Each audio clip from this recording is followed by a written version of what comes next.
All right. Hello, sports fans. It is Wednesday, October the 2nd, the year 2013. And as usual, a lot to get to in the sports world, so let's get it going right now. Before we get to week 6 of college football and all the big games and the top 25 and my picks, I want to introduce a very special guest. You will not find a man with more knowledge of sports than this man to my right, Mr. Joe Spano from Sirius Satellite Radio. Joe, welcome to the program. Mike, it's great to be here. We've been looking forward to doing this for a long time, and now we're really going to get it going. We're going to talk some college football each and every week. And now I got some big shoes to fill. How do I keep up with such an auspicious introduction as that? So I got my work cut out for me. There you go. You deserve it. Make sure you listen to him. You will learn something. As I look at this week's college slate, Joe, it's not as bad as 2 weeks ago, where it was just awful, where College Game Day was at North Dakota State, of all places, where Michigan and UConn was the primetime game in ABC. It's better than that week, but it's not as good as last week. Now, last week was really a classic week. Although, I enjoyed, and getting off the beaten path here a little bit, I did enjoy Game Day at Fargo. It was a nice experience to see them bring a big-time event like this to a football championship subdivision town. So it was a lot of fun for me and something that I really enjoyed, a nice change of pace on an awful college football week for College Football Game Day. I thought it was a lot of fun. When you have Michigan, UConn as your primetime ABC game, you're in trouble for the week. And the people at North Dakota State did a great job. Did you see the town? They came out. They packed it. You know what the town reminded me of that day? Did you ever see Green Bay during a football game? Absolutely. And it looks like there's this one cop who unfortunately is the only guy in town that works. The whole town is closed, and he seems to be driving around the town patrolling, make sure there's no looting or crime. That's kind of what Fargo looked like. Everybody in Fargo was at ESPN's College Football Game Day show. And the colors matched. They have the green and the yellow North Dakota State, so they match the Green Bay colors. So yeah, it's a lot of fun. It kind of looked like the Green Bay. A lot of fun and a nice change of pace on a week that had no other matchups worth talking about, no place else worth going. It was one of the lightest weeks I can remember since I've been watching college football. It was that bad. It was that bad. All right, without further ado, let's get to week 6. I'm going to start with the Thursday game. Number 12, UCLA at Utah. UCLA is 3-0, Utah 3-1. UCLA has gone into Lincoln this year and beaten Nebraska. I love what Jim Mora Jr. is doing with the team. He's taken over Los Angeles to me. He is out recruiting USC. Lane Kiffin fired at USC. We'll get to that later. Sure. I love what UCLA is doing. I love the quarterback, Brett Hundley. I love the offense. Utah always gives you a game. They beat BYU in the Holy War. They lost to Oregon State this year. UCLA is favored by 4.5. I think that's low. I think UCLA's got too much offense for Utah. I think UCLA runs away with this game on Thursday night. I'm inclined to agree. Brett Hundley is going to be a top 5 NFL draft pick. He's when he comes out, he's a terrific football player. Everything you said about Jim Mora Jr., winning and taking over Los Angeles with UCLA. Now, this is uncharted territory for UCLA. Even in the Terry Donahue and Dick Vermeil years, UCLA was never able to take over Los Angeles. No. So that move right there single-handedly got Lane Kiffin fired. That and his less than friendly demeanor. He's not a likable person. He's not. And as a result, he doesn't engender much support. As soon as the wheels started to fall off the apple cart, he was out. And I'm sure we'll get to that later on. But as far as this game, numbers real small at 4.5. UCLA is on its way to being a national title contender. They're certainly going to have a say in the outcome of the Pac-12 chase. Utah, they're 3-1, but who have they beaten? BYU, Holy War, BYU's just not very good this year. They're okay. Yeah, exactly. Yeah. They haven't beaten a top 50 team yet. UCLA is a top 12 team, a good win going to Nebraska in Lincoln after the emotional things that had happened earlier that week with the loss of the walk-on, who was unfortunately killed. Yes. They went to Lincoln. They started off a little slow, but man, once they ramped it up, they ran away and hid. This is a very good UCLA team. I like them to win big. I agree with you totally. I think it's a rout on Thursday Night Football. Let's get to game number 2, number 24, Ole Miss at Auburn, one of my favorite stadiums, Jordan-Hare Stadium, on the plains of Alabama. Love the stadium. Tiger Walk, baby. Tiger Walk, you gotta love it. Ole Miss is 3-1. Ole Miss has been on the road basically all year. At Vanderbilt they won. At Texas they won. They do get shut out at Alabama last week. Auburn is 3-1. No disgrace going to Tuscaloosa and getting No blanked. disgrace at all. Auburn also 3-1. Lost to LSU. No disgrace in that at all. I know I'm going to pay for this because I don't like picking against Auburn when they're home. I like Ole Miss. I like their freshmen. I think this is one of the most talented teams they've had. I hate going against Auburn. I like their coach. I think he's going to get it done. Right now, I don't think he has the horses that Ole Miss has. I think Ole Miss is better right now.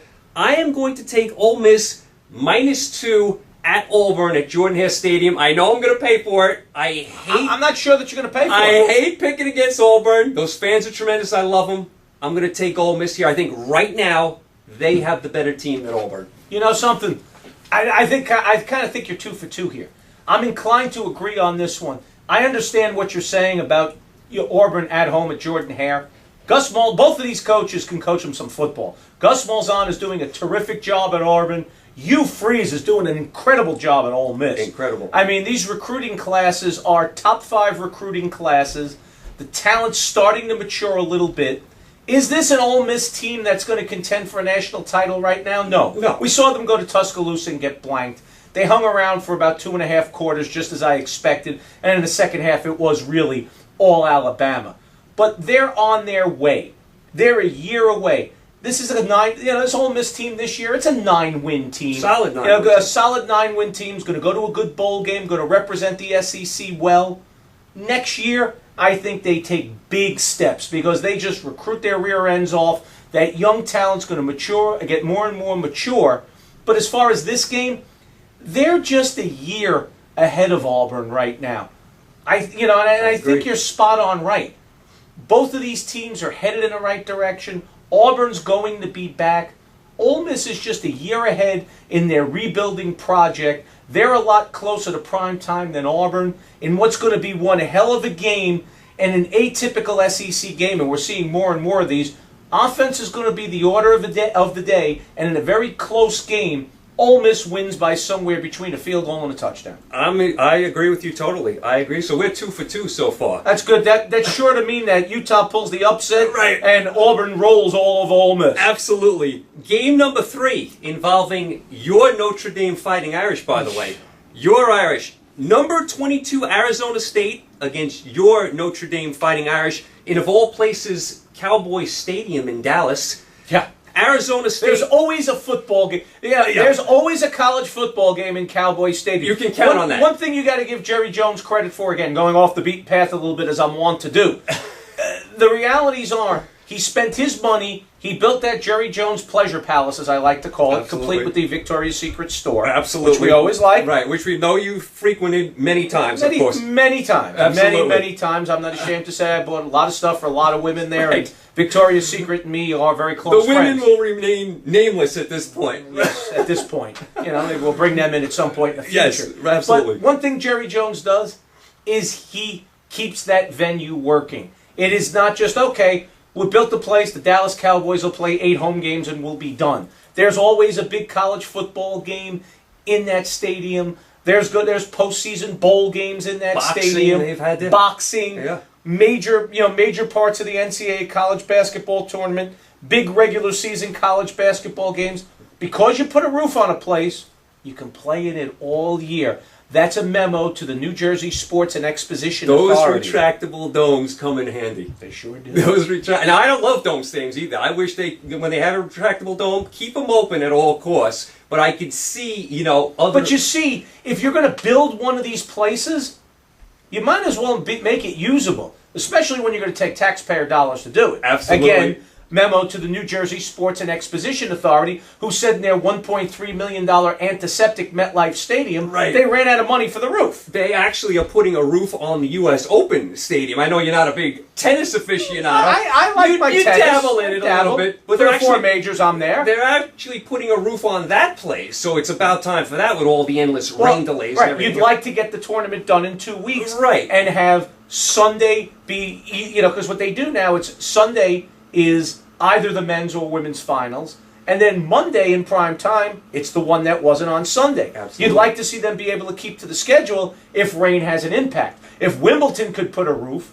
why not the U.S. Open? I agree totally. Now, getting back to this particular game? You're going to start to find with me. I will take you off track. That's all right. We cover a lot of subjects here.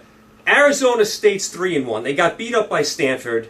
They did beat USC, but USC's not any good. They got a gift against Wisconsin. They should have lost that game. The refs totally messed up that game. So as far as I'm concerned, Arizona State shouldn't be in the top 25. They should have 2 losses. Notre Dame, on the other hand, they're 3-2. Lost to Michigan, lost to Oklahoma last week. Tommy Rees did not play well last week. Never gave him a chance to win. By the time you got your popcorn and your drink and sat down, it was 14-0. Or in my case, lit your cigar. Absolutely. I lit my cigar. What happened? Yeah, 14-0. Notre Dame was swimming upstream the whole game. Never got into the game. I am not a big Arizona State lover. I know. I think they're a soft team. I think they're a bully team. I think you get them at a Tempe on a neutral field or a bowl game. They're not the same team. They play well at home. They can sling it at home. They can score 1,000,000 points at home. You squeeze them, they start to get tight.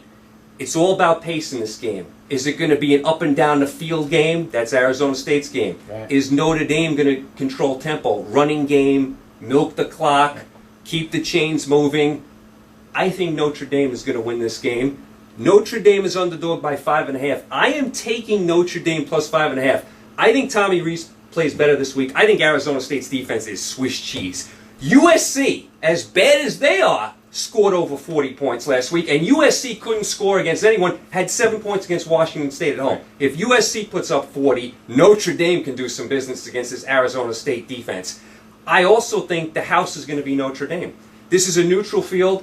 Notre Dame has fans everywhere. I don't care if you go to the moon. They have fans everywhere. You might get a... Neil Armstrong was a Notre Dame fan. Right. You may get a small contingent of Arizona State fans, but if you're in Dallas, you're a Notre Dame fan coming out to see your team because you don't get to see them that often in Dallas. I think it's going to be a Notre Dame house. I think Notre Dame's the more physical of the 2 teams. I think with their running game, they have the better defense. Get Arizona State out of the desert. They're a bully team. I think Notre Dame pulls the upset here. I think your Irish pull the upset. I am picking Notre Dame plus 5.5. I have a feeling you're going the other way on this one. I am. Yes. I know this doesn't surprise you. Right. And they are my Notre Dame Fighting Irish. Right. I love them. The problem is, if tempo gets moving, like you talked about, styles make fights and everything else, and depending on how this game goes. See, if this game goes how you think it's going to go, and it's one of those quote-unquote slobber knockers, right, and it's a 17-14, 24-17 type game. I'd love, not to cut you off, I'd love if this game was in South Bend in the snow. Right. I'd love that game. That'd make your pick even easier. Yeah, I'd take but that. It's going to be inside. Right. It's going to be a fast track. Notre Dame is an incredibly slow football team.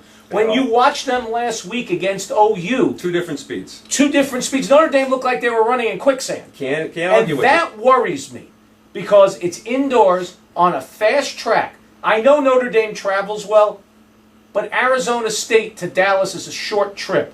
If you've ever watched a Dallas Cowboys at Arizona Cardinals game, and you saw a whole load of Dallas Cowboy fans, not only were they just transplanted people from Arizona, there are a lot of people coming from Dallas because it's a very reasonable commute. So I think Arizona State will travel well. Do you think it'll be 50-50 the crowd? See, I think it's going to be...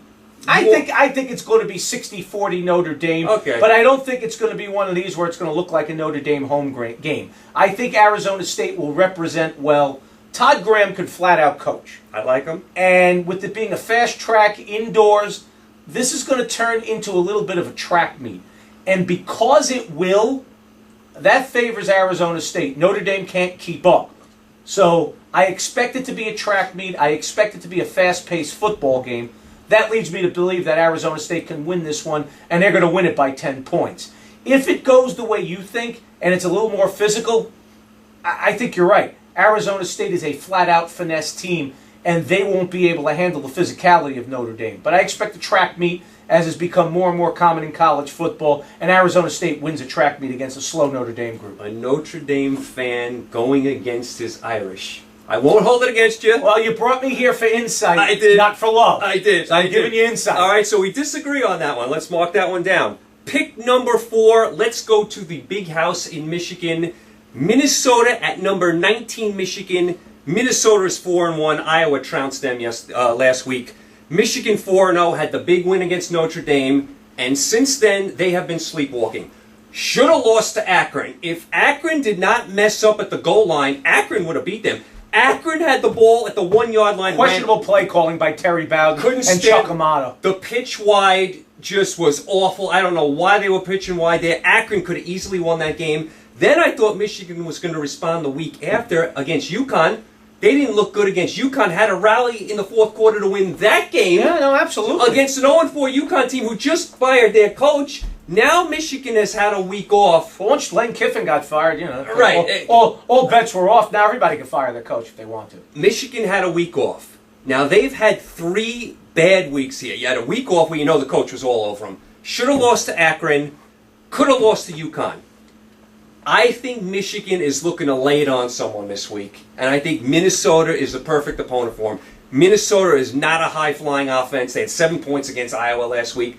I think Michigan can handle this Minnesota team, especially in the big house. I think Michigan, who I don't think is great, I don't think the Big Ten is great. The Big Ten is awful. Awful. And that's why Ohio State comes through unscathed, and they have a say in the national title picture, even though they may not deserve one, just because you come through the Big Ten unscathed. The conference has reputation. Whether it has substance is something else, but I don't see anybody in that conference who could threaten them, and that's teasing a lot going forward. Absolutely. That being said, Minnesota is in this conference, so they're one of the bad teams we're talking about. Yeah.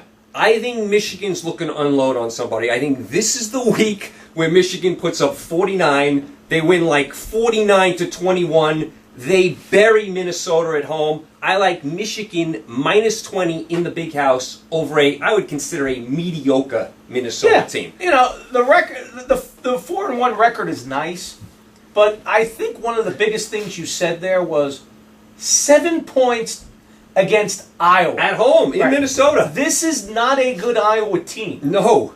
You know, and they do, you know, it's not a good Iowa football team, and that team on a regular basis has really had hard times over the last number of years. That really tells me everything I need to know about Minnesota. And as a result, it's not a great Michigan team. Brady Hoke is trying to lead them back. And I like him as coach. And I think he's done a very good job. They're just not there yet. But they certainly have enough to beat Minnesota by 3 touchdowns.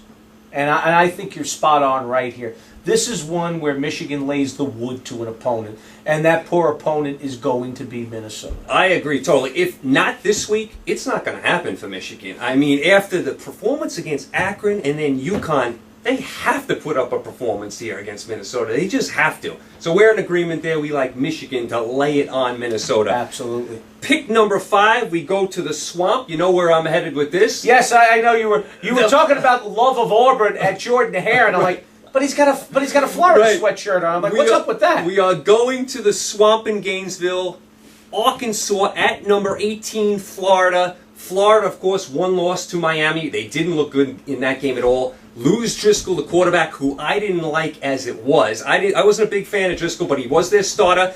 Murphy, the backup, can do some things. Florida's more of a defensive team now. They don't score 50 points a game now. They're more of a defensive team. Arkansas, I do not like this Arkansas team at all. First of all, they blew the game to Rutgers, where they had a double-digit lead late and melted down just in a terrible performance at Rutgers. Then they get smashed by Texas A&M in Fayetteville last week. Arkansas is walking into a buzzsaw this week. Florida will manhandle this mediocre Arkansas team. Remember, the Arkansas coach used to coach Wisconsin. That's right. Used to run up the score on teams in the Big Ten. He won't be running up any scores in the SEC with this Arkansas team, that's for sure. Florida can be a bully team at home. We know they're excellent at home. We know the fans are great. You've been down there. Yes, I have. And boy, it's a wild experience. And there are a few experiences. And there are a lot of great experiences in college football. That's one of them.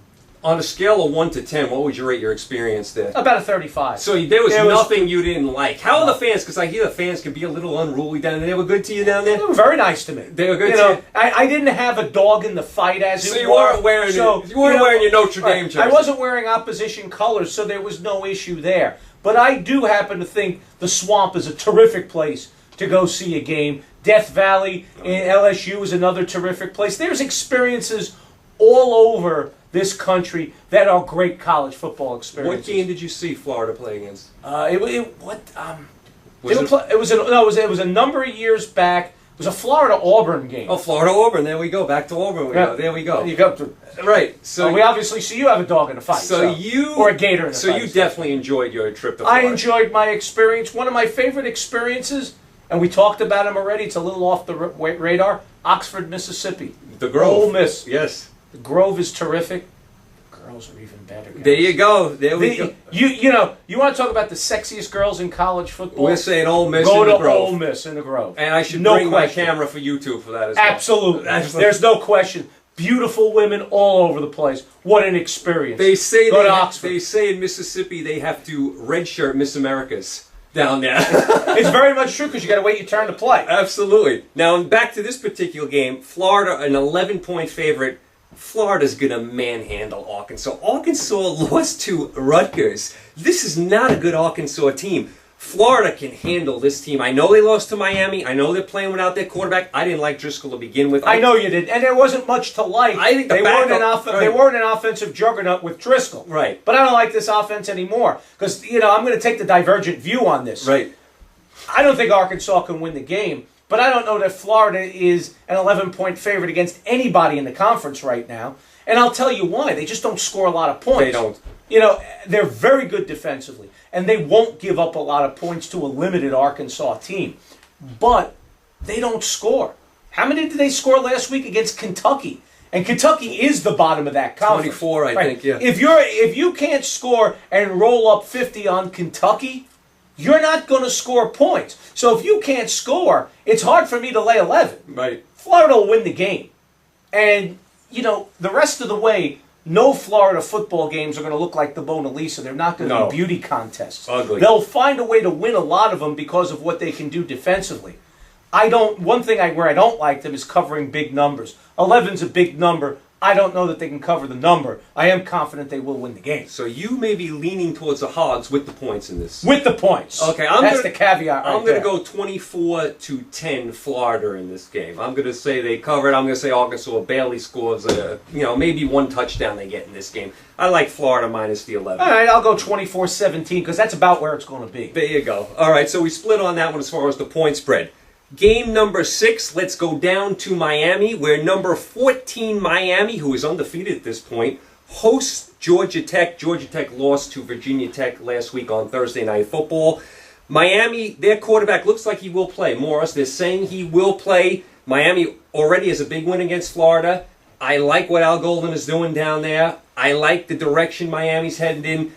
I don't like Georgia Tech when they start playing the elite teams. They can handle with that offense, the bottom of the barrel ACC teams, the little small teams. I don't like when they step up in competition. Miami is only favored by 5.5 points in this game. I think we know where you're going. Virginia Tech walked into Atlanta and beat Georgia Tech, and Virginia Tech's not any good. Right. And that's the thing. Va-Tech still has this reputation as an elite team within the ACC and perhaps even a national elite team because they'll always have a big matchup on Labor Day weekend. The realities are Frank Beamer and the Virginia Tech Hokies haven't been an elite football team for some time. I can't remember now the last time they finished the year ranked. So for Georgia Tech to lose to Vatech, because I thought Georgia Tech was going to roll over Vatech, because I don't think they're very good. I was surprised by that game. For Georgia Tech to lose to Vatech In Atlanta. in Atlanta, exactly right, Yeah. tells me a lot about Georgia Tech. You talked about Al Golden. He's done a terrific job. Miami quarterback looks like he's going to play. They can put up some points. They're good on defense. They're opportunistic. They create a lot of turnovers. And that was the difference in the Florida game. Right, They absolutely. created a million turnovers. They did. So for me, Miami only laying 5.5. Either there's something out there the smarties know that I don't, or this is just an overlay line. I love Miami by 3 touchdowns. I do too. When I first looked at this, I said Morris isn't playing. And even if he wasn't, I still was taking him. I said Morris wasn't playing. He's going to play this game. It's still only 5.5. I think the spread is way out of whack. This should be like 15.5. This is a double-digit number all over it. I agree totally. So we're in agreement. We like Absolutely. Miami to roll down in South Florida. Absolutely. Pick number 7, we will go to Norman, Oklahoma. Oklahoma, who just trashed your Irish last week in South Bend. I know Looked like like I said, they were moving at one speed. Notre Dame was moving at another. Oklahoma, ranked number 11 at 4-0, undefeated. They will host TCU, who's 2-2. This is not a great TCU team. Now, they have quarterback issues. They don't score very well. Right. This is not vintage Gary Patterson, and it hasn't been pretty much since they've moved to the Big 12. And we love Patterson. I think he's a brilliant coach. We know he can coach. This is not one of his vintage teams. They are outgunned here. Oklahoma is favored by 10.5. Oklahoma very rarely loses at home. They're not going to lose here to TCU. I don't think they're even going to be tested here. Like I said, TCU, a couple of losses already. No way they go into Norman. And I don't even think they make it close. I think Oklahoma follows up their big win against Notre Dame and just pours it on TCU. A mediocre TCU team, I should say. I couldn't agree with you more. I think you've nailed this one. It's not a great Big 12 this year. And ironically, the Big 10 has 12 teams. The Big 12 has 10 teams. I think, but going to your point, Oklahoma is the highest ranked team at 11. I don't think there's anyone ranked higher. It's not a good Big 12 when you look at it. And you look at looking ahead for Oklahoma, and you don't want to peek ahead if you are Oklahoma. Next week, Texas, the Red River Shootout. You peek ahead if you're Oklahoma.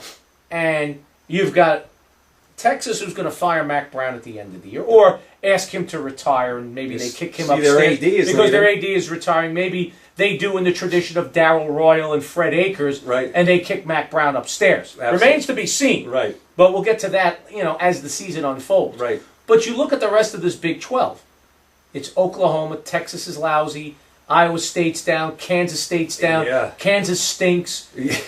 Texas Tech is okay, but they're not great. Right. I mean, if they really have one other team that may give them some trouble, it's Baylor. Right. Who's also undefeated and starting to get some love. But when I look at their schedule the rest of the way, you got just enough ranked teams on the schedule dotting it to make it a respectable schedule. But in all reality, they're not going to get tested very much the rest of the way. As for this game, TCU provides no test. No. They're limited offensively. They're having quarterback issues. It's not a vintage Gary Patterson team. I like the Belldozer. I think he's shown you he can throw.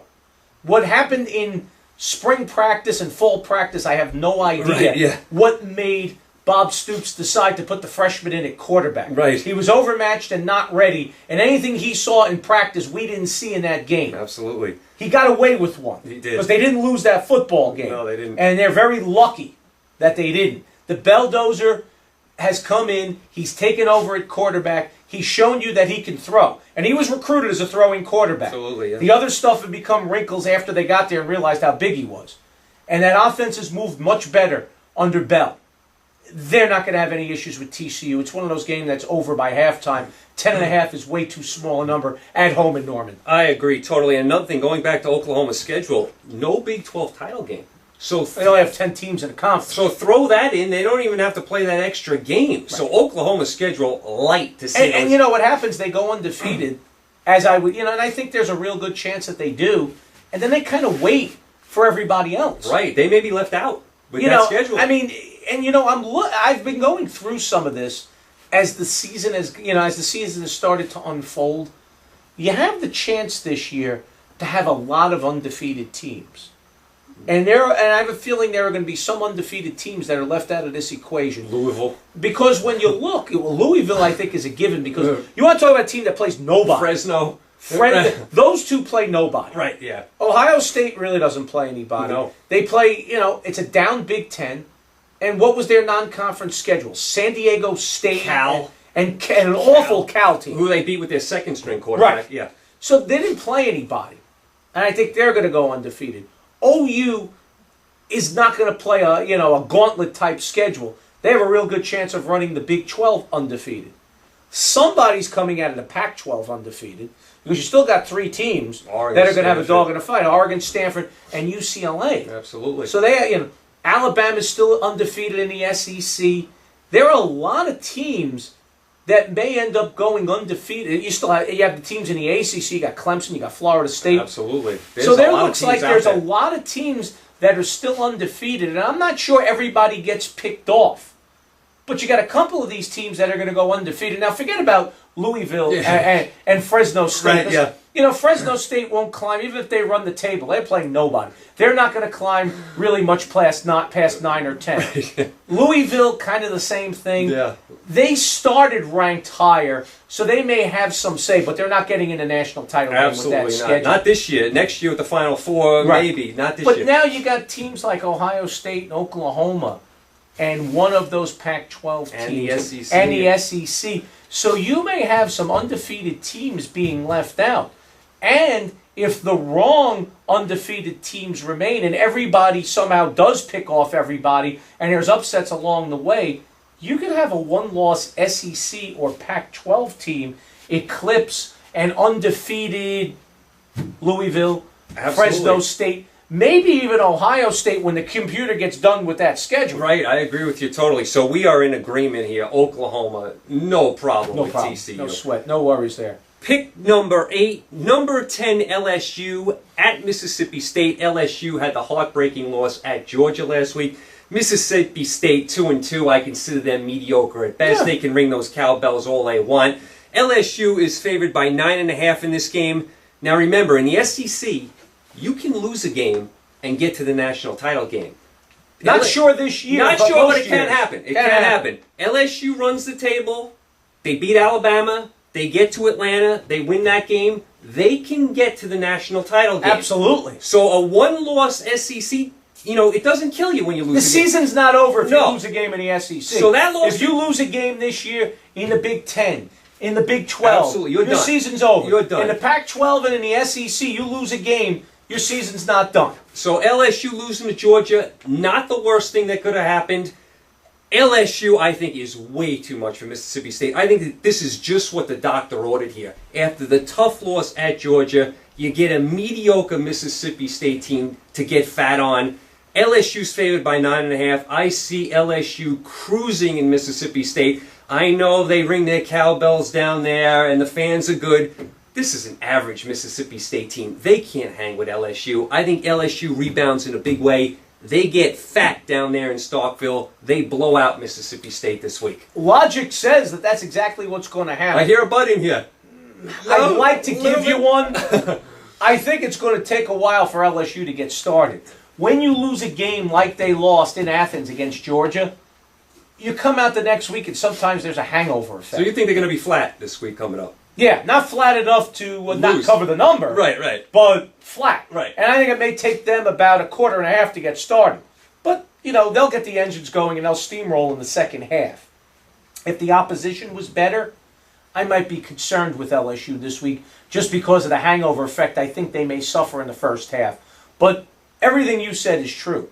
Les Miles' bunch is way too much for the Bulldogs of Mississippi State. And this LSU team can score now. They can put points on the board. This isn't just, 3 yards of cloud. Mettenberg has become a much better quarterback. I mean, we were talking about this off the air. Right. Just a couple of years ago, this was an SEC where their game of the century, nobody was able to score a touchdown. 9-6, right. Now you've got offense becoming the order of the day within the SEC. What was the and score? the offenses are ahead of the defenses all over this conference now. You saw it last week. What about Alabama, Texas A&M? Exactly. The score was 100 points combined. Right. So, it's changed. They're getting what they didn't have a couple of years, they recruited defense, they recruited running backs, they recruited special teams. What they didn't have in the SEC as a rule were quarterbacks. Right.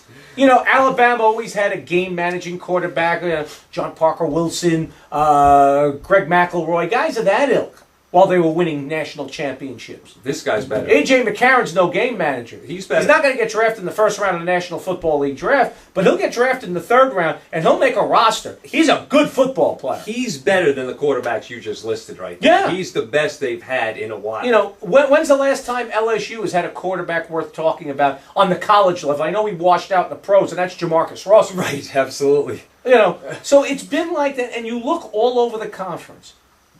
Ole Miss has a good quarterback in Bo Wallace. The Vanderbilt quarterbacks are terrific. Yeah. Nobody talks about it. Vanderbilt's got a good quarterback. You'd never think it. No. So, occasionally they turn up a Jay Cutler, but other than that, their quarterback history is not littered with superstars. No. But you look all over the conference, and I haven't even mentioned Johnny Football. No. But all over and Aaron Murray. Murray, of course, yes. There's quarterbacks all over the conference. The conference has changed. They're playing fast break football now in the SEC, and that's what surprises me so much. I absolutely agree with you totally. So we are in agreement. LSU covers the 9.5. Over to pick number 9, number 6 Georgia off their big win at home against LSU at Tennessee. Tennessee is 3-2 this year. They got blown out against Oregon. Lost to Florida. The bloom is off the rose down there in Knoxville. Neyland Stadium used to be a snake pit to go into. Not anymore. Georgia found their mojo last week. Georgia, after the tough loss to Clemson, has now beaten South Carolina and LSU. Georgia's schedule the rest of the way a little light. They do have the annual cocktail party with Florida. Georgia can definitely run the table. The spread is 10.5. Georgia's favored. I don't see how any way Tennessee stays close in this game. Tennessee has been down for a long time.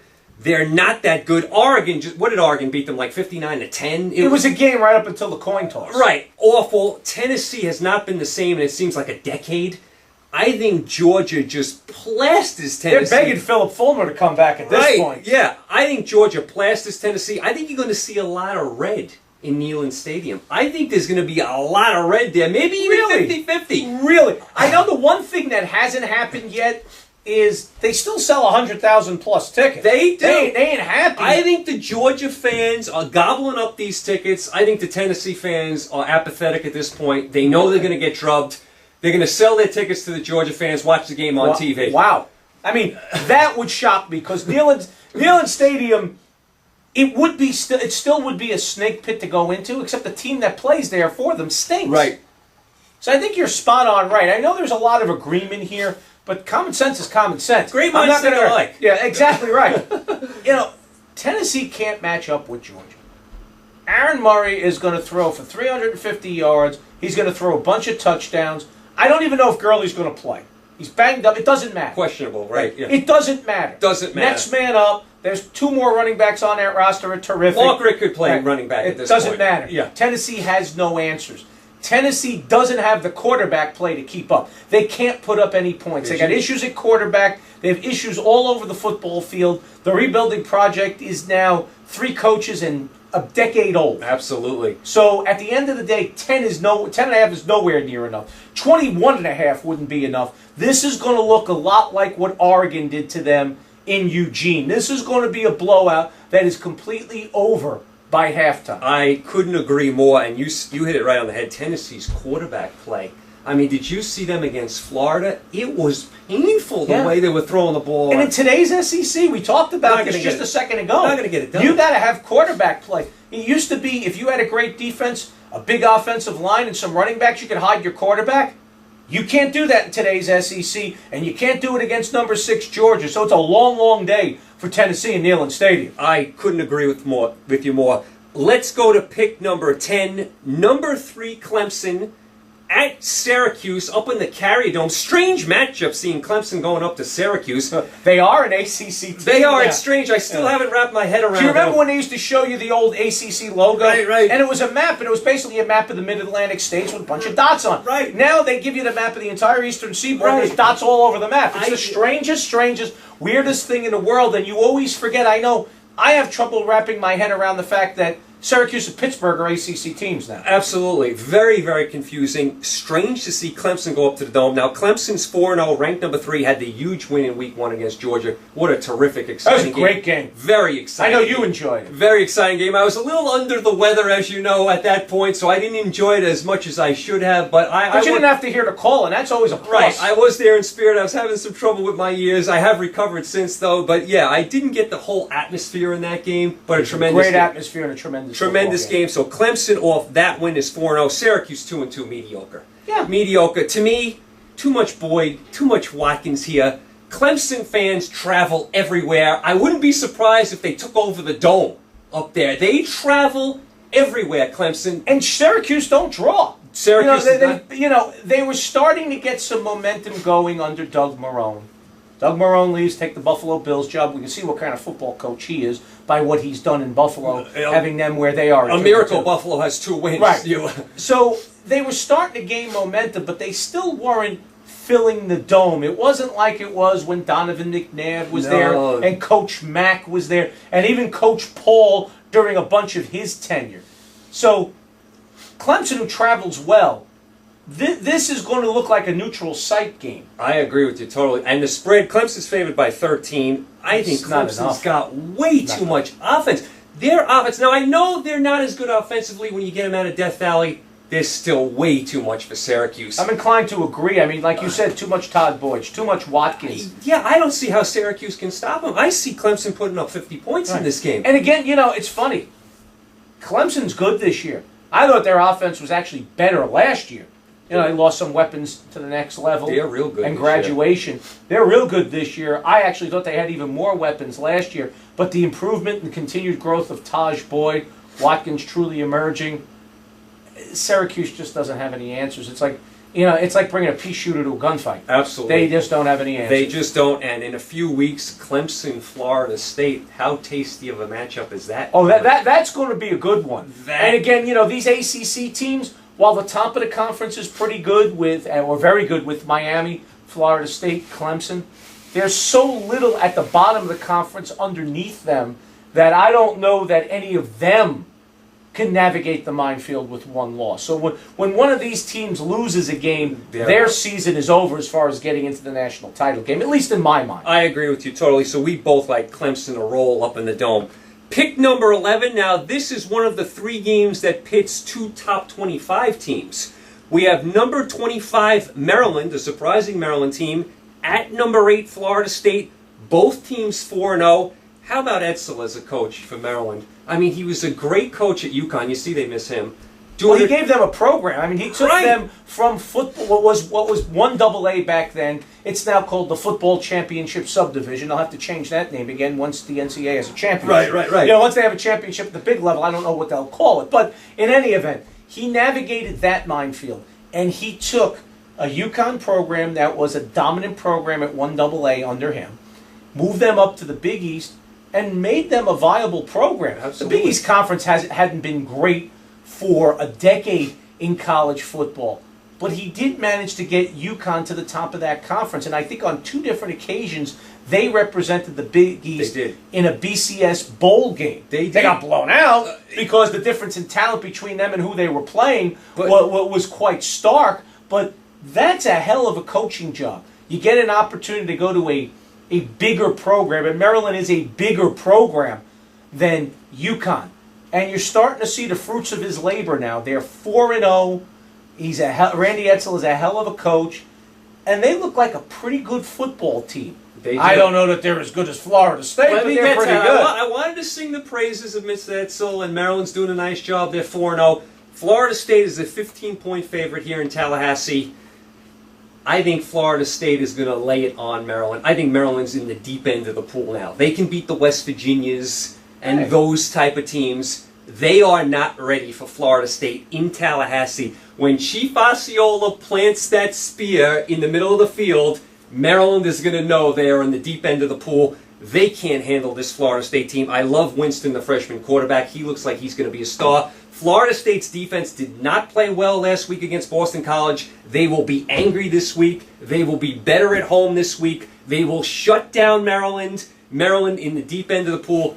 not ready for Doak Campbell Stadium, not ready for Chief Osceola. I think Florida State rolls at home in this game. Wait, big number. Big number, big number. Big number. Big number, 15. I'm giving it. Right, and some warts showed up on Florida State. Didn't play well against BC. BC. Didn't play well. Even in Boston, they're not that good. Didn't play well. That defense gave up a lot of points. Jameis Winston made a lot of freshman mistakes. Turned over the football. He did indeed. I have a feeling we're going to see a little bit of that here. The defense may not be quite ready for prime time. The young freshman quarterback, Winston, might make a couple of mistakes. Maybe Randy Edsall and Maryland come out with another new uniform, because that always seems to help. Yeah, they have about 15 uniforms every time they and helmets, too. Right, every time they unveil a uniform we haven't seen, they win. Right, you're absolutely So with right. all that being said, new uniform, great coach, young team at Florida State with a young quarterback and a defense that has some question marks on it. I'm not crazy enough to tell you Maryland goes to Doak Campbell and wins this game. You're not going that far. No, but You're taking the 15. I will take the 15 points and say that number 25 Maryland represents themselves well, is competitive, keeps it within 2 touchdowns, and people are going to start to look at Maryland differently going forward. Okay, so we slightly disagree on that Right. one. You're not ready to say Maryland's going to win, but you're taking the 15 points. I'm smart. I ain't crazy. Right, there you go. Okay, pick number 12. This is also 2 teams in the top 25. Very interesting game here. Number 15 Washington at number 5 Stanford on the farm.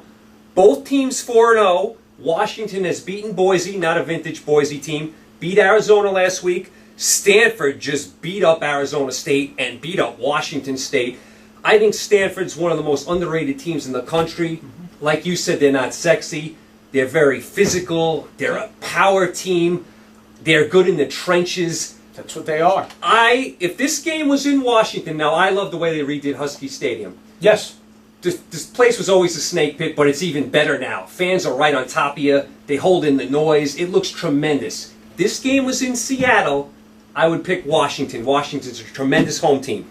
The game is not in Seattle. It's up on the farm in Stanford. Home field. The big evergreen, baby. The big evergreen. Stanford, the more physical of the 2 teams. The spread is 6.5. I am going to say Stanford manhandles Washington up in the farm. I'm going to say Stanford wins by about 10 points in this game. Comfortably wins. I like Stanford because they are home. If this game was in Washington, I'd be inclined to pick Washington because I love their home field. I love the way they redid Husky Stadium. It's to die for. The water in the back, the view. Put that on your bucket list. Oh yeah, no, it's a place I haven't been to. Yeah, take your yacht over there. As a kid growing up, I was a Notre Dame fan, but I always rooted for the Huskies when Don James was their coach. I like their uniforms. Great team. I always liked the gold and the purple and all of that fun stuff. What's the word I'm looking for? Picturesque. Picturesque setting in Washington. It is. With the lake back there, the stadium is just gorgeous, but they're not in Seattle this week. Nice story. The Yeah. Washington Huskies. Right, much improved. They've got a great quarterback in Keith Price. He's a real good quarterback. Like him. I like him a lot. But everything you talked about with Stanford, they're physical. I mean, and they wear you down. They beat you up. They are a nasty little team. Washington's only chance to make this into a track meet. And they have got improved athletes. They do. In Seattle. They can play with the big boys as far as the level of athletes that they have and the skill position players. But this Stanford team, they're physical. And what they do is they take finesse teams and they grind them into dust. They mash them like you're mashing a potato. And I'm inclined to agree with you. In Stanford, they're going to give their physicality is going to give Washington fits. This is where an undefeated Washington gets picked off. Stanford keeps on rolling because I know it's sexy and it's conventional wisdom to tell me that Oregon is far and away the best team in the Pac-12. I'm not necessarily inclined to agree. I know college football is all about fast pace and fast break football. We saw last year. Can I tell you something? When you can win it on the line, on the line of scrimmage in the trenches, you have a chance to beat anybody. What happened last year when Oregon played Stanford? Stanford, they got it at their pace. They played a physical game, and Oregon. I'm going to tell you something about sports. It's always easier to slow it down than it is to speed it up. Here's an NBA analogy, right? It's always you know, when you got two teams and they say styles make fights, and one team is a fast break team and one team is a half court team. Well, what you always worry about for the fast break team is, can they speed it up? Right. Because it's always easier to slow something down in sports than it is to speed it up. Well, it's the same thing in football. When you have line play like Stanford gets on both sides of the line of scrimmage, you can beat anybody in the country. Washington's on their way, a lot like Ole Miss. They're on their way. They're getting there. They have pieces. Sarkisian's done a great job. They're not as good as Stanford. I like you. I think it's going to be a pretty close game, and I think Stanford covers the number. But I really think this is going to be a close game throughout, and one that you're not going to want to turn off till the absolute end. No, I think this is one of the must-watches of the weekend. And I'll tell you, if Washington should ever win this game, you know who they got next week? Oregon in Washington.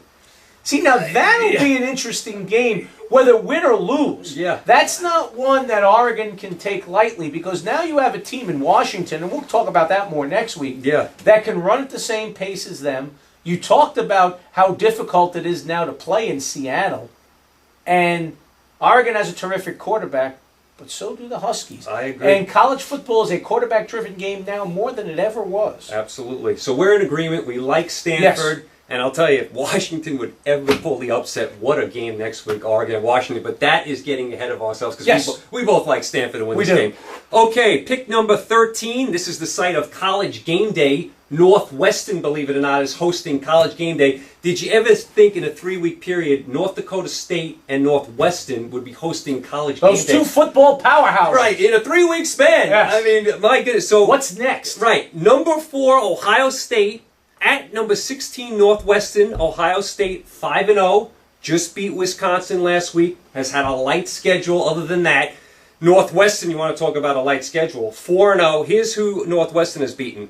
Cal, Syracuse, Western Michigan, and the Maine Black Bears, of all teams. Well, unfortunately, you know, the Maine Black Bears are a 1AA team, so those wins generally, and I understand 1AA teams this year, or football championship subdivision teams, have pulled, and that was a theme one week. I think it was week 2 of the season. That was one of the big themes, where they pulled upset after upset.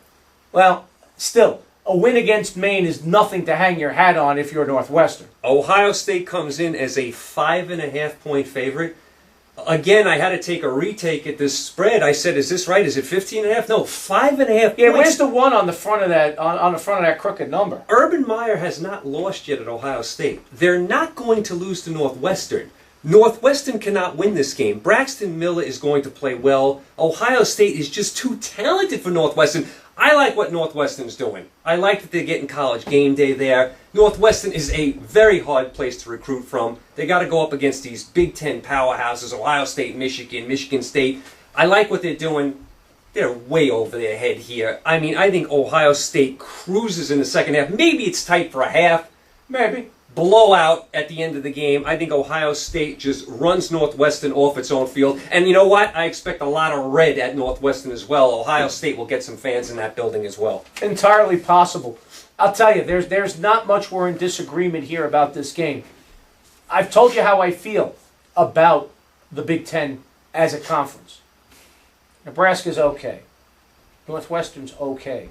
Michigan's okay. Michigan State, okay. Michigan State's okay. They got defense. They can't score. Purdue, non-existent. Purdue's non-existent. Yeah, most of the rest of the conference is non-existent. Yeah, Wisconsin's okay. Okay. Right. You know, so there's, outside of Ohio State, there's no truly powerful team in this conference.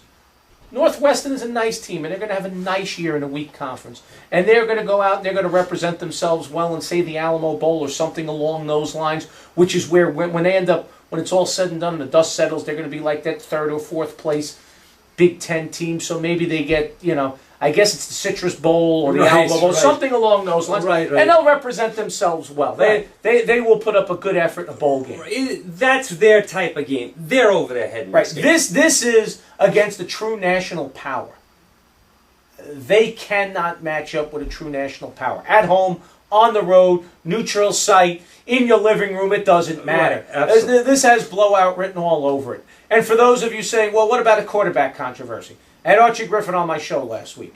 Started to ask him about the quarterback controversy. Archie said, we don't have a quarterback controversy. Don't have one. They made it clear last week as well. Sometimes when you have two, You have none. You have none. Right.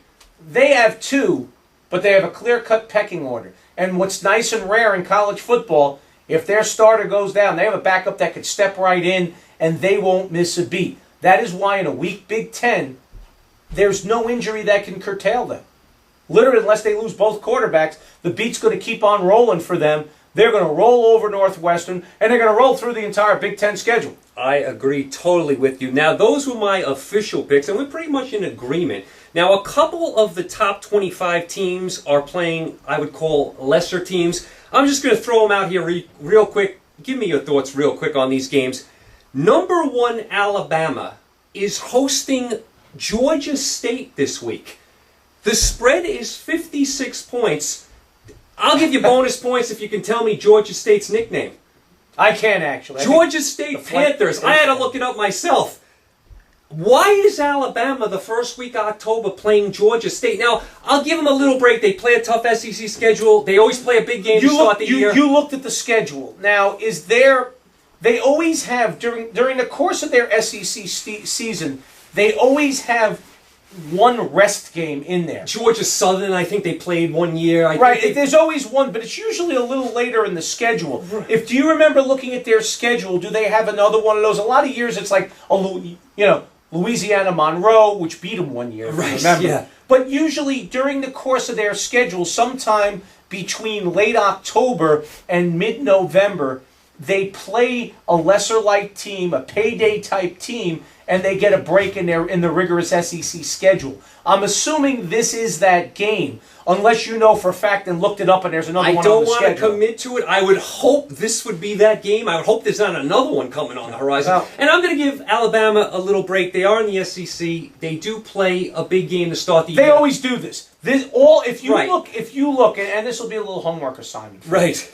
If you look at all SEC teams, because they always schedule well in their non-conference schedule, especially the big-time teams, out of those 3 non-conference games usually before they get into conference, sometimes it's 2, usually it's 3, they always have one real good big-time marquee matchup. They always schedule well.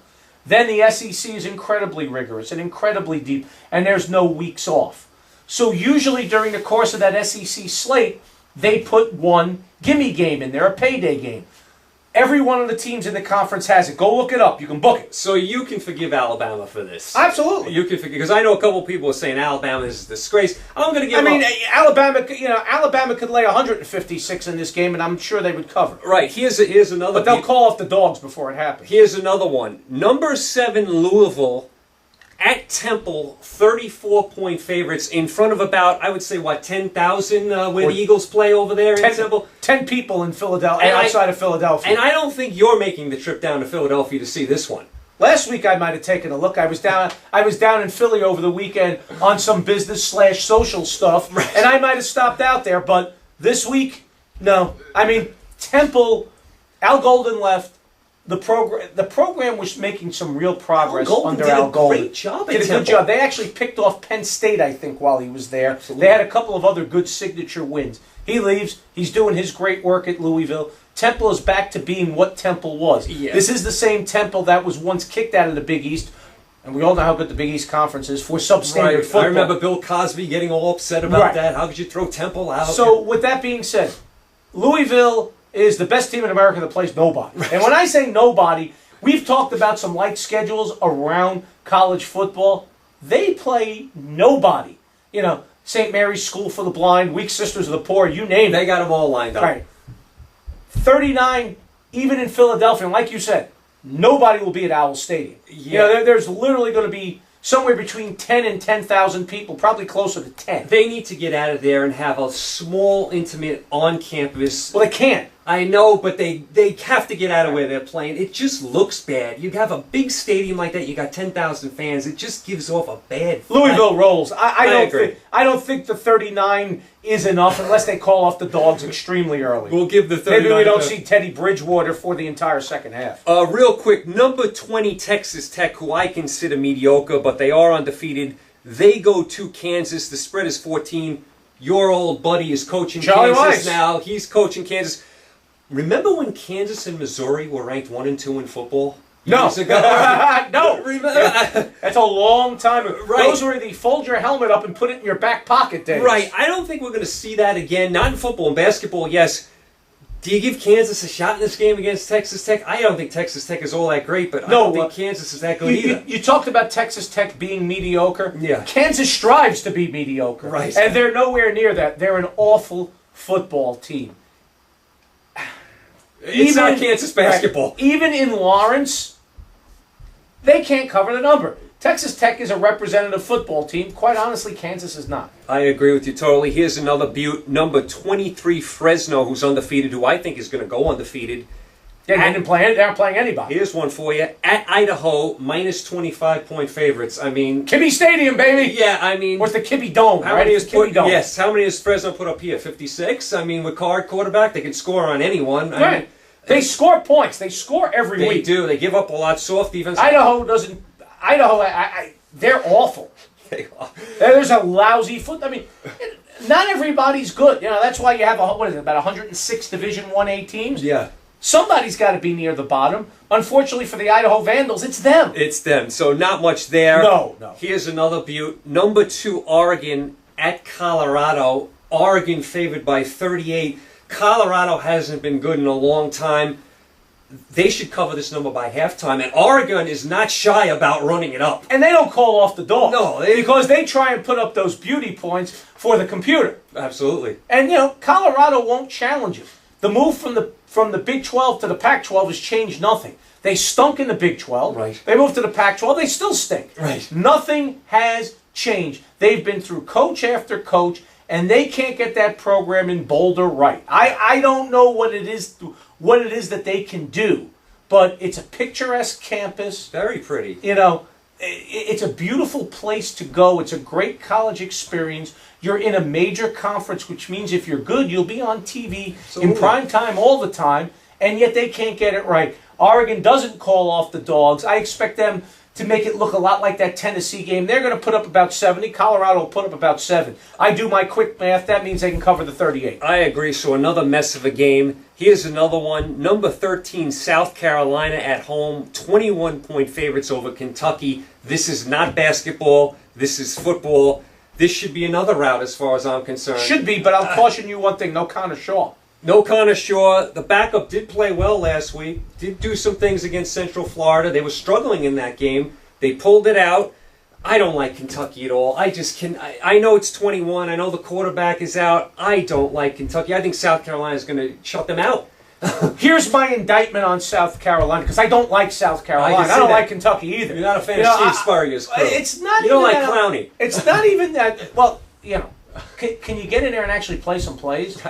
You know, here's a guy they're talking about, Heisman Trophy as a defensive end, right. number 1 overall pick. He's spotty. I haven't seen it this year. He's spotty. And I know he's dealing with an injury, but the guy who lines up opposite him at the other defensive end has had far more influence on that defense than Clowney has this year. Clowney takes plays off. Make no mistake about it. Well, not only is he taking plays off in the game, he's taking a bunch of them on the sideline. Absolutely. Which he can't do anything from there. So you think Kentucky can cover this number? I think they can, because I don't like that South Carolina offense.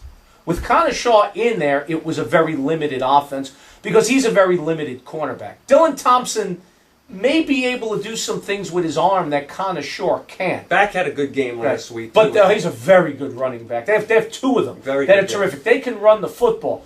The thing that's going to be eliminated with Dylan Thompson in there is that read option.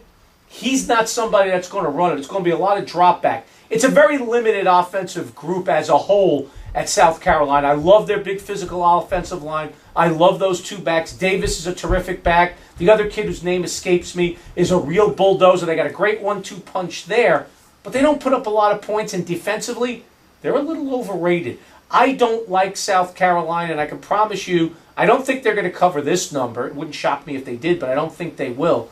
I'll also tell you this. I didn't think they were a top 10 team coming into the year. I will promise you they will be outside the top 15 by the end of the year. You heard it here first, folks. outside the top 15, not in love with Steve No, Spurrier's crew. the South Carolina Gamecocks are exactly what they are within the SEC. All South They're Carolina fans, and I Take have note a few here, of them. right there. Send the hate mail to this man. Sorry, right I there. take hate mail well. As long as there's no funny powder in it, it's not Right. ticking, I'll open it. So- But here's the deal, because I'm going to look right at you South Carolina fans right now. Steve Spurrier has developed a program in South Carolina, but it's a program with a ceiling. They win 9 games every year, and they go to a bowl. But they are not a true national title contender. They're not a true contender for the conference title or the division crown, even in the East, which has less quality teams in it. And they're also not a true contender for a BCS bowl game. I'm sorry. They are what they are. They're an upper middle of the pack SEC team, and this year they were overhyped. The South Carolina fans just had a heart attack. The Clemson fans love you, though. The Clemson course, fans love Clemson that. is that All right, good. so you give Kentucky a little shot in this game. Not Definitely to win. With the number, though. This is more of an indictment on South Carolina than it is in a pat on the You'll back take to Kentucky Kentucky. with the 21. I'll take the 21. Why not? Two more games here. West Virginia at number 17, Baylor. Baylor undefeated. Apparently, the people making the point spreads didn't consider that West Virginia beat Oklahoma State last week. That's not a very good Oklahoma State The team. number is- J.W. Walsh is not a very good quarterback, and you saw by some of the decisions that he made in that football game. The number is 27.5 in this game. They are expecting Baylor to blow out West Virginia. So am I. I'll be blunt, so am I. West Virginia got blown out by Maryland. They haven't looked that good other than the Oklahoma State game. This is not a vintage West Virginia team. I think the coach is on the hot seat. I think Baylor's going to blow out West Virginia. I think West Virginia had their win for the year last week against Oklahoma State. I think they're back to their performance like they were against Maryland. I think they get blown out in Waco here. What else can I say? I think you hit the nail on the proverbial head.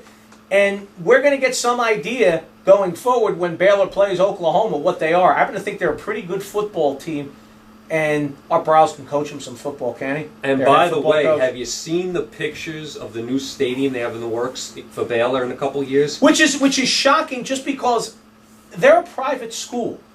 They've got a small enrollment, far smaller enrollment than anybody else in that Big 12. Is RG3 building the stadium, by the way? Probably all by himself. Right, He can exactly. afford it. But I have seen the renderings, and that's going to be terrific. And if you want to keep up Looks beautiful. in big-time college football, especially in the state of Texas, and you want to recruit, and you want to stay in line with Texas, Texas A&M, Texas Tech, TCU, all the other teams that come and raid Texas, you better have first-class facilities.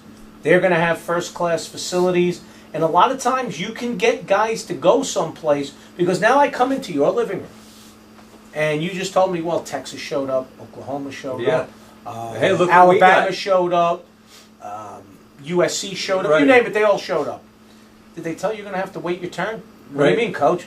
Well, everybody goes there. Right, So by your junior year, perhaps you'll get on the field. absolutely. And, for the first 2 years, you'll be cannon fodder in practice. You come to me. I'm building a program. My coffers aren't as deep. You're a frontline player. You'll start for me as a freshman. And in this day and age, we're all on TV. We can win games here. If we win games here, we'll be on big-time TV every week. Not relegated to the second and third game. We'll be on ABC. We'll be on ESPN.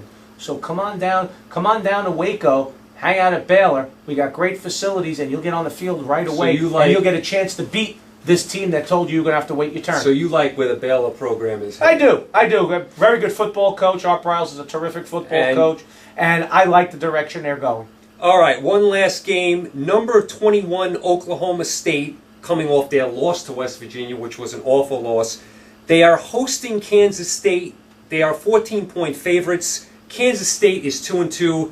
I love Bill Snyder. This is not his best team. Down team this year. They lost. Very down. They lost to the best team that the football championship subdivision has to offer, North Dakota State. Right.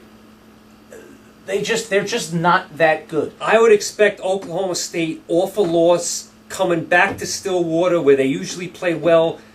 I don't like this Kansas State team. Do you see this being a game at all? I mean, maybe. What's the number? 14. Oklahoma State's favored by at home. They can't cover 14. J.W. Walsh is not a very good So quarterback. you'll take and you Kansas saw- State with the 14. I'll take the 14. These are two not very good football teams. No. I'll be honest with you. Defensively, Oklahoma State's better than they've been in a long time. Offensively, that's where they struggle. Which is surprising because we've seen them sling the ball all over the Right, field. and they were limited defensively. Right. They got a very good defensive coordinator. They had at one time, Bill Young, and he used to make their defenses viable. But they're far improved on defense. They've been recruiting that side of the ball very, very well. They're limited offensively. That's a team, their version of the spread really goes on the quarterback. And I mean a quarterback having to move the ball with his arm. It's not their version of the spread is not about a quarterback performing the read option. It's about chucking a football all over the place. J.W. Walsh can't chuck the football all over the place. They'll lose the battle of turnovers. They probably won't lose the game, but they won't cover that big number because Bill Snyder teams are very well coached and they'll keep it close. There you go. So you like Bill Snyder and the K-State team to cover the 14 points. Yes. Okay, real quick while I have you, your thoughts. Yeah, well, you got my time. You got my undivided attention. Your thoughts on Mr. Kiffin being fired at USC. Bye. Right. And you know, we talked about this a little bit earlier. And your thoughts on who you think should replace him. Okay. That's a good one. If you We'll got some insight on that one, I'd love to hear We'll it. go both ways on this. As far as Lane Kiffin being out, couldn't happen to a nicer guy. The saddest part You're of not it, a fan of him. No. The saddest part of it is, they had the hottest wives in college athletics. Can't argue Lane with that. Kiffin's wife is gorgeous. Can't argue with that. And now she's leaving, so they lose one half of the hot wives club at USC. And you've seen all the hot women at Ole Miss, so you've seen that one. I love hot women. Right, so You'll start to notice that as a theme here. Right, yes. But as for Lane Kiffin, when he's winning, it hides all his ills. And I'm not saying he took over an easy situation. Pete Carroll left, and there were sanctions everywhere, and it limited his recruiting. But the bottom line, you said it yourself, he's losing the city of Los Angeles Absolutely. to UCLA. I think they've lost it already. That doesn't happen at USC. That's like a UCLA head basketball coach losing the city of Los Angeles to USC. When that happens, that coach gets fired. Lane Kiffin doesn't engender much love. No, He's not a likable person. He's not a nice guy. He comes off smug. Right. Smug. His coaching staff turns on him. He doesn't engender much patience, much sympathy, and when the ship is sinking, people bail on him very quickly. He wasn't Pat Hayden's guy. Pat Hayden can't afford to lose the city of Los Angeles, so Lane Kiffin had to go. Once they lost to Washington State and scored 7 points in front of 80,000. It was only a matter of time. In front of 80,000 at the Coliseum. Hey, he had to basically win every game. They struggled with Utah State. Who's a nice Mountain West team, but you're USC. You can't struggle with Utah State. You can't lose to. And I know Mike Leach is doing a nice job up in Pullman, but you can't lose to Washington State. They scored 7 points at home. I mean, it's not like they lost 31-20. They scored 7 points at home in the Coliseum. That's unacceptable. So he had to go. And you have a guy that you can put in there, in Ed Orgeron, to be the interim head coach. He was the head coach at Ole Miss. And, he has a track record as a head coach. He was an okay head coach at Ole Miss. He was a great recruiter. Right. Didn't necessarily translate all that well on the field. But he's a head coach. It's a lost year. He's somebody you can put in as the interim coach while you try and go out and start the process of hiring a permanent head coach, because it's a lost year this year at SC. So now you ask, who are they going to hire? Conventional wisdom says Jack Del Rio, because he has those NFL roots. Those guys going back to college generally do very well. He's a USC guy. That'd be a smart, logical hire. There's been some talk of Jeff Fisher, but I think he likes the direction things are going in St. Louis with the Rams, and he's starting to build something there. It may take a couple of more years for it to truly see the light of day, but they're on their way, so I don't see him going there. Steve Sarkisian, up at Washington. There's an interesting There's a name, he's very interesting. He was down there as the quarterback's coach and the offensive coordinator. Nice job at Washington. He's done a great job at Washington. He can recruit. Maybe that's a guy. And I think at the end of the day, that's the direction. Because if Jack Del Rio comes, he's spent his career as an NFL head coach and coordinator. Recruiting's new to him. It's a different ball game. I don't know if USC wants to teach somebody how to recruit. Right. They need somebody that can come in and recruit. So, with that being said, the favorite, Steve Sarkisian. That is it. I'll give you the dark horse. Go ahead. Kevin Sumlin. Really? Texas A&M. I think he's going to leave that program. And you also think he could be in the running for the Texas job? No question. If Mac Brown goes. No question. I think that Texas A&M is a good program. and he's doing nice things at Kyle Field. You have just upset not only the South Carolina fans today, now you're upsetting the Texas A&M fans. You there, guys? Well. He's leaving. You're a nice program in Texas A&M, but you'll always be number 2 or worse in the state behind Texas. And with the realities of that situation, I'm talking right to him now. The realities of that situation, you know what that means? When an opportunity for greener pastures comes, that head coach leaves. And there's a reason, and I'm going to tell you the reason. Because it's hard to keep Texas A&M on top all the time. Yeah, you've had a lot of success there over the years. Jackie Sherrill did a good job. You know, we've seen a lot of coaches go through there, but it's never been ultimate success. No, it's not. You know, it's been 10-win success. They've won Cotton Bowls. It's never been national. There's not very many national titles coming out of College Station, Texas. And while they're a good program, they're not one of those transcendent programs. They're a level below Alabama and USC and Texas and Oklahoma and Notre Dame and Michigan and Ohio State. So when you do a great job and you catch lightning in a bottle and you make a program like that truly relevant the way they've become on the national stage, if opportunities come up to go to one of these transcendent programs that's struggling, you take it and you go before it's too late. And Kevin Sumlin is big enough, because the big question at USC, is he big enough coach for the room? He's a big enough coach for any room. He's that good. Does he go to Texas or USC? If you had to pick, Texas. Both jobs are Texas. He stays in the state, and he goes to what is now, and I'm a Notre Dame fan. And he will be the Texas is the biggest team in college football. They're the one that generates the most money. Unlimited and please subscribe to your wait a minute. Yeah, the Longhorn Network. Please subscribe to your Longhorn Network now. Yeah. As they beg you in another Texas loss, yeah. They keep begging you to subscribe to the Longhorn Network. Well, and this is why Mac Brown's going. Because in order to get people to subscribe to the Longhorn Network, I'm back with you now. You got to win for football games. Yeah. Otherwise, nobody's getting it. Now, we live up here in New York, right?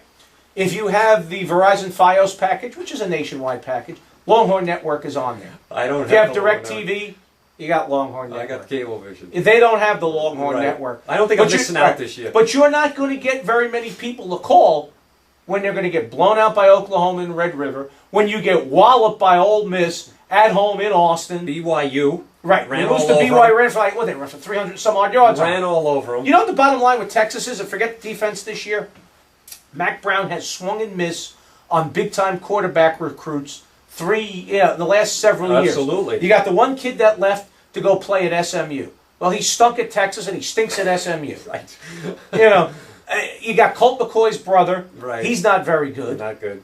And you got Ash, who's always hurt. When he is on the field, he ain't that great either. Right. So they've whiffed at the quarterback position. Right. And more so than ever, the game of college football is a quarterback-driven game. Absolutely. You have just insulted the South Carolina fan base. She brought me here for, right? To insult people. Texas A&M fan base, throw in Washington's fan base now. There will be no Christmas cards coming from those three places. No. No, and you know something? I'm honest with my opinions. I put it out there. What I may say may not always engender me to certain groups of people, but I'm telling you the truth. These are nice programs like Washington, Texas A&M. They're nice places. South Carolina. They're nice programs. They're a level underneath some of the true power programs. No, I would agree and with some that. of them can never get there. South Carolina's not going to get there on a year-in, year-out basis. I'm sorry. They're a 9-win program, and they're not a top 10 program. I'll tell you, if the Texas A&M coach ever left for Texas, he would be the most hated man in College Station history. I mean, that's like... He would be like Rick Pitino after he left Kentucky and went to Louisville. It's not unprecedented. But circumstances were... he made a pit stop in Boston. Right, he went to the NBA first. This is a direct line to Texas. I mean, this is anarchy. I mean, But you can understand why. Absolutely, I mean, let's think about it for a minute. Again, College Station, terrific place, great atmosphere, Great 12th fans. man, all of that. The move to the SEC has helped make them far more relevant than they were in the Big 12. But again, at the end of the day, they're not Alabama. They're not USC. They're not Notre Dame. They're not Texas. They're not OU. They're not Penn State. They're not Ohio State. No, I agree with They're that next level down. If you're Kevin Sumlin and you want to win every year and you want to be a star coach, You got to go to one of those places. I'm going to disagree with you. I don't think he's going to leave Texas A&M for Texas. Then you think he would go to USC? I could see him going to USC over Texas. I don't think he could go from Texas A&M to Texas. I mean, All right. I don't see that happening. I see all the reasoning behind it. I don't think he's going to personally What do about that. this one? I'll throw this one at you. I love to have fun with this. What about Nick Saban wins another national championship at Alabama? Oh, I don't see him going to Texas. So now he goes to, well, Yeah. why not? One more challenge. I've done everything I could do at Alabama short of eclipsing all of Bear Bryant's records. Right. I've gone back to back to back. You know, I've done unheard of things. I've won at LSU.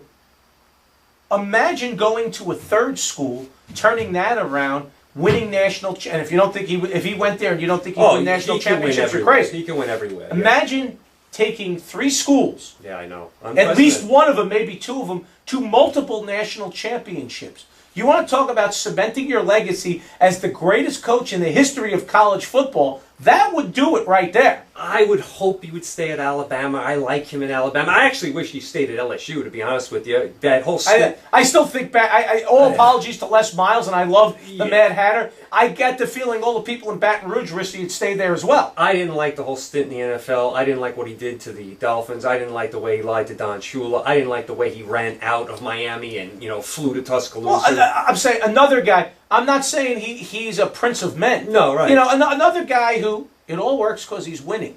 If you notice, when he's not winning, he's not all that likable. There's a likability factor to some people, or a lack of likability factor to others. Absolutely. And he's one of these guys.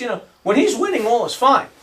When he ain't winning, You're right. He's not somebody that's particularly warm and fuzzy, and he's not somebody that people are enamored with. I'll tell you who could be back in the college game, and I know you were high on this team in the NFL coming into this year. How bad have the Eagles been in Kelly? Well, you had one half of football that said, okay, they seem to have something. Defense is atrocious, and now the wheels have fallen off the offense. They look like a mess. I think Kelly's back in college coaching Cal in a couple of years. How about that prediction right there? I think he's not going to last in the NFL. He's not going to last with the Eagles. This is not going to work. The defense is the worst. They give up 40, 50 points every game. Well, I'm going to give you something. You know why the defense is so bad? Because the offense makes them so bad. Right. I mean, obviously, this all starts with talent. I don't care if you're Vince Lombardi. If you don't have talent, you ain't going to win games. I agree. And the Eagles, on offense, they have some talent. They lack depth of talent. They're surface talent. If anybody else gets hurt, that offense will completely fall apart. That's number one. Defensively, there's not a lot of talent. They don't really get after the quarterback particularly well. Their back line is awful. They're terrible. Yeah. So now their defensive foibles are exacerbated by the fact that they run at the tempo they run. And I've talked about this a lot on my show. The fact that with the Eagles, they're never out of any game because of the number of plays that they run on offense and the tempo that they run and some of the explosive skill position guys that they have. They can do some things. But their opponent's never out of a football game either. Witness week 1 against Washington. Because, again, they only run that offense at one speed. So they don't have any ability to kill clock. So they'll keep you. Right. They'll keep you around forever. And the only way a program like this can work is with talent. Because that offense will kill that defense. And I am not one who thinks that his system won't work. I think you're seeing the speed bumps because in the NFL they adjust quickly. And the athletes are bigger, faster, stronger, and everything else.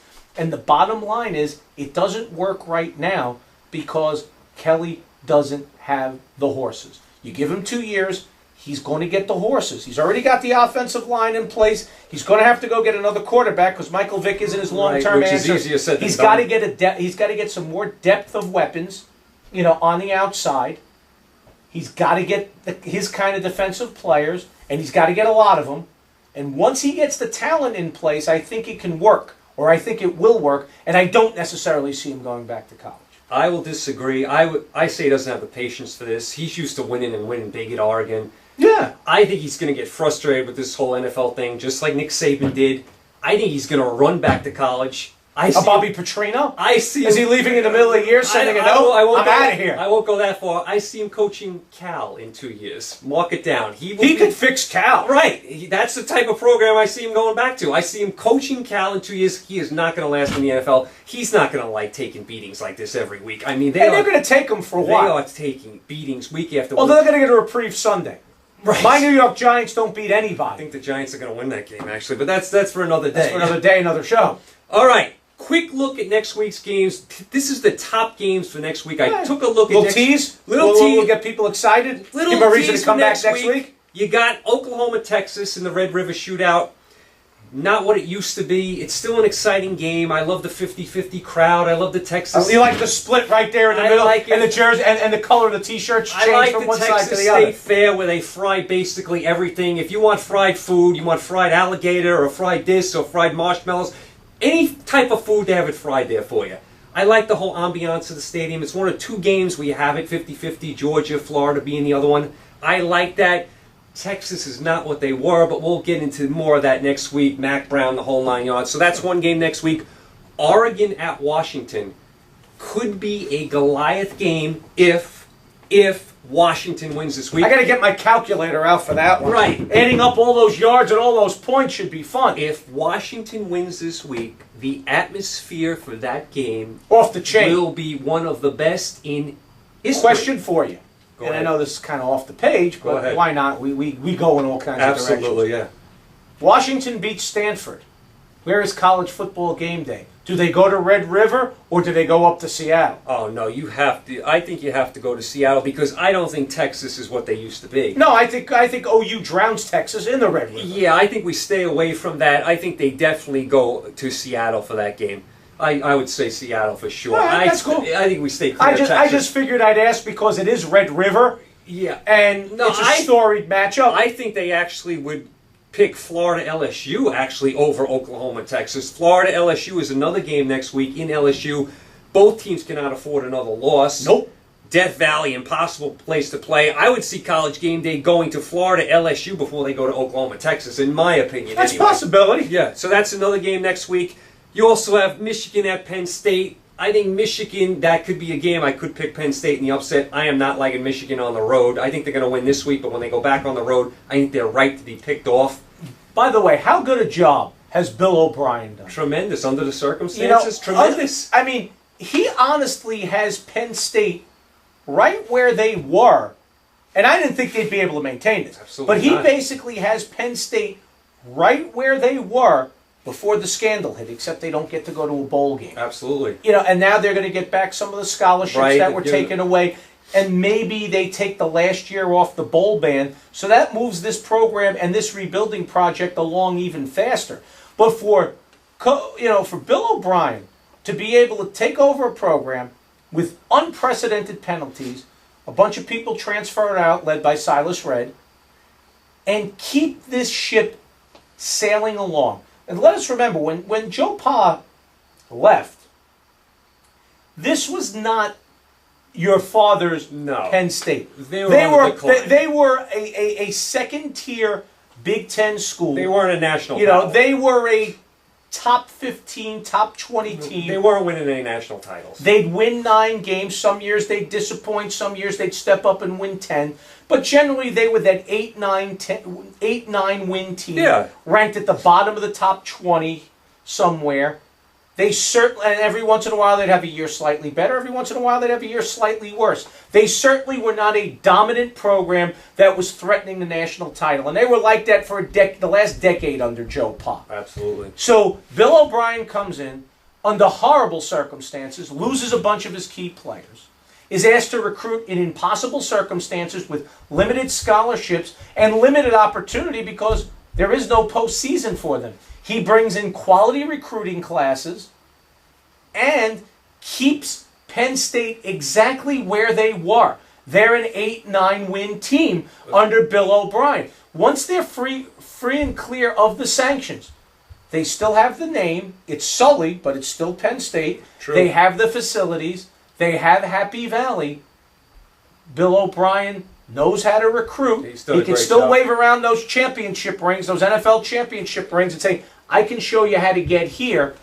all of a sudden, 2 years clear of the sanctions, they're a national title contender, and they're fighting with Ohio State Absolutely. atop the Big Ten, and maybe they eclipse Michigan. Under the circumstances, very few coaches have done as good a job as he has. I've never seen circumstances like this. Yeah. But. So he's done a tremendous job. Also, one game next week. It's the Thursday game. I got to throw Louisville at you. Louisville is home next week against Rutgers. Now, that's one of their, believe it or not, it's one of their tougher games you're on scoffing their at the schedule. game, but it's one of the tougher games. I wrote it down. I mentioned it. It's one of the tougher games on their slate. Is Rutgers good enough to pick them off now? No. Nobody is beating Louisville.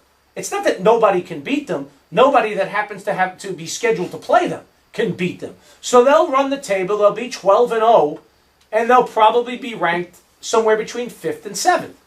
I'm guessing. I don't imagine they can climb much further than where they are at 7 because none of their wins are any good. And they're certainly not going to 1 or 2. That we're in agreement on. No chance whatsoever. Okay, that wraps up this week. Joe, thanks so much for being here. Joe will be with us every week up until the national title game, so you're going to see a lot of this. And man. if you like me, I'll stay longer. I'm easy. Absolutely. That's all on you. If the audience likes me and you get feedback and you want me to stay longer, I'll find time for it. Of course, the South Carolina fans and the A&M fans and the Washington fans, we have to get them back in your, in the good graces. Well, maybe even if they all hate me, they'll still want me to come back. That's true. They'll hate you, but still tune in to what you're going to say about it. It's all about if they tune in and if they love. Tell them where they could find you during the week. All right, you can find me during the week on the Spano and Black Attack, nationally syndicated on the Sports Byline Broadcast Network, daily, Monday through Friday, 8 to 10 a.m. Eastern Time. It's sports talk with an edge. What you heard here, it's a lot more of that. We run the gamut of the whole world of sports. I think you'll love it. I think you'll like it. Check us out at, go to www.sportsbyline.com. Check your local listings for an affiliate in your area. And please, definitely check him out. You will not find a more intelligent sports personality in the business. And I don't throw out compliments like this. You go to TV, radio, internet, YouTube, you will not find a man with more knowledge of sports. So please definitely check him out. It is a privilege to have him here. We're going to enjoy him each and every week up until the national title game. You guys, thanks for the support as always. You guys stay safe. Enjoy the games tonight. Tomorrow we're going to do our NFL picks. We got wall-to-wall NFL with you tomorrow. We're going to go over the Major League Baseball playoffs, which have begun. And believe it or not, we're in hockey season already. Are you kidding me? Wow. How are you going to squeeze all that in? I mean, didn't hockey just end? Didn't hockey just end? No, end? it's the NBA that just ended. Right, exactly. They have like 15 minutes off, they go back to work. The NBA will be starting soon enough. So you guys enjoy the games tonight. I will talk to you tomorrow. NFL picks, so get ready. You guys, thanks for tuning in. Stay safe. Talk to you tomorrow. Take care.